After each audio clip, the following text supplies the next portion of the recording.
What's this? Tabletop Island, huh? Let's see what this is all about. The Incy Wincy Spider went up the water spout.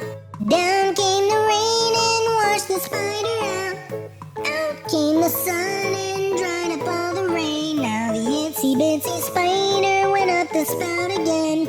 Welcome to Tabletop Island. I'm Bernardo, your host, and today we're going to be taking a look at the vintage board game, the Incy Wincy Spider. Box is a little bit big here, but it's by Waddington Games, and it came out in 1995. This game is a neat one. It's a really cute idea of a game, hence the commercial. I use the song because it follows it so well. I am afraid of spiders, so I always try to avoid spider-like games unless they look fun, and this one looked fun.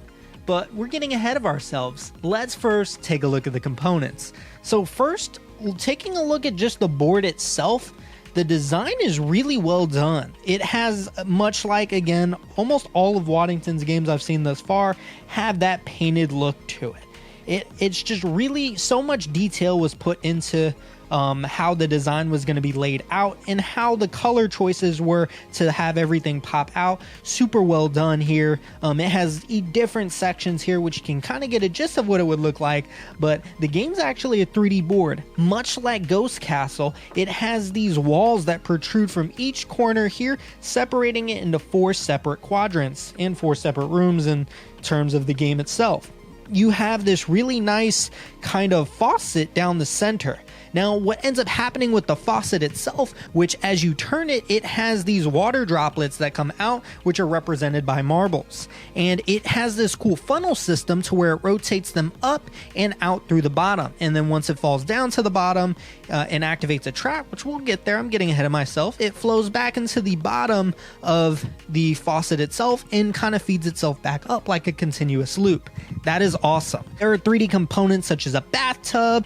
They have things such as a toilet. None of this was needed for the game at all. We have a sink, but it looks absolutely beautiful, and I'm so glad that they did. You have your kind of pawn player pieces too, which are these little spiders with umbrellas, which is super cute. I hate spiders, and I'm not afraid of this, so that's a plus sign. And the little umbrellas kind of dictate what color you are. They're super adorable. Now, once you have everything set up, you will notice here that there are different sections that have flaps. When the marble falls through the faucet, it kind of goes into kind of this pan tray, which has 4 different slots it can go to, one of the 4 different rooms. And when it falls through, it can activate the trap. And if that trap activates, it knocks your spider back to the starting location in that room that you're in. So you don't have to go all the way to the beginning. If you did, this game would take a while.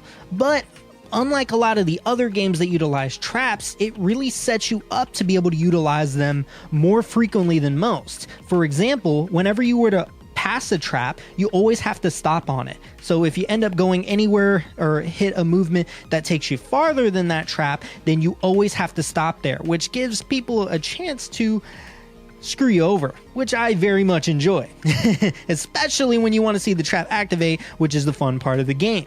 Now, how does movement work? You utilize a spinner. Not my most favorite thing, but the design on it is super cool. I don't mind this one very much. There's a few different spots here on the spinner itself. You have some number spots. Very easy enough. You get to move that number of spaces. Fair enough. Then you have kind of a sunshine spot. In the sunshine spot, you end up moving 1 space forward and you get to spin again. Fair enough, right? Then you have a tap spot, which has the faucet picture on it. You get to turn the tap until 1 ball drops out. Then you have the shoes, which they consider a flood. You turn the tap 10 clicks, which if you're flowing through all of these marbles that are added into the game, that could potentially wipe out everyone that's on a trap, which is super exciting and hilarious, and I love it. Then you have the web symbol. If you're not at the end point of the game and you're not hanging on your web, then you do nothing. It just skips your turn. If you are hanging towards the end of the game, which at the end of the last room, you end up climbing up the wall, which is curved up like a web to kind of indicate that. Super cool. Has a picture of a web too, which is really nice. Again, the detail on the art design is absolutely amazing. But you're moving up to the hook spots. If you end up dangling and you're not all the way to the top for victory yet, then you end up getting put back to the start on that room again, which sucks. Now, there is another way to activate the trap. I did mention this is a game that allows you to utilize the traps more frequently than most games I've played, which I very much enjoy. You'll notice on the board there are these sinkhole kind of spots there, like the drain hole of a sink. Now, there are tokens in the game too, which I neglected to tell you ahead of time, but essentially, when you land on that spot, you get one of those tokens. Now, the next time you end up spinning the spinner, instead of moving the number on that kind of water space, let's say you move 4, instead of moving 4, you can give up that token and turn the knob that many times. Why would you want to do that? Well, if an opponent is on a trap, you might want to set them up for failure. Always a good idea, right?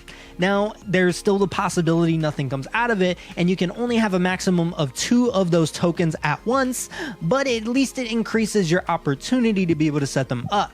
So not only is the trap going to set them back, or even the web, spinning the web section could bring them back from the web from the start of that room, it allows them to have to stop again on that spot, potentially a second, maybe even a third time, but this also allows you to maximize the amount of times that things gets rotated, because there's a possibility they're sitting on the trap, nothing happens, which is not fun because you want the fun part of the game to happen. Come on, people. That's honestly it. The board looks amazing. It's set up really nicely, much like a Ghost Castle, how it's separated in the quadrants and has traps to activate. I very much enjoy this game. It fits thematically absolutely perfectly. Now, it's easy to teach fun for the whole family, but price point, it can be on the higher side. I actually got this for $20 plus shipping, brought me about $35 total. Not a bad deal at all. I'm very happy with that price. I wouldn't kind of be steered away from it at that price if this sounds like the kind of game for you. If you have a younger kid and they love that story, this might be perfect for them. Or if you just love the mechanisms and how the game's designed, this might also be the kind of game for you. And it's a lot cheaper than Ghost Castle in most of the variants I would personally want. I don't currently have a regular Ghost Castle. I'll get one eventually. Not high on my list, sorry guys. But honestly, that's all I have for you guys today. If you're interested in notifications, there is a bell up there somewhere. Please like, comment, subscribe. I appreciate any feedback. I'm trying to make these videos more and more outrageous, and with your guys' help, I have been doing so. Monday, regular board game reviews. Wednesday, weekly update / talks. Then on Fridays, my vintage board game reviews. That is all I have for you guys today. I'll see you guys next time.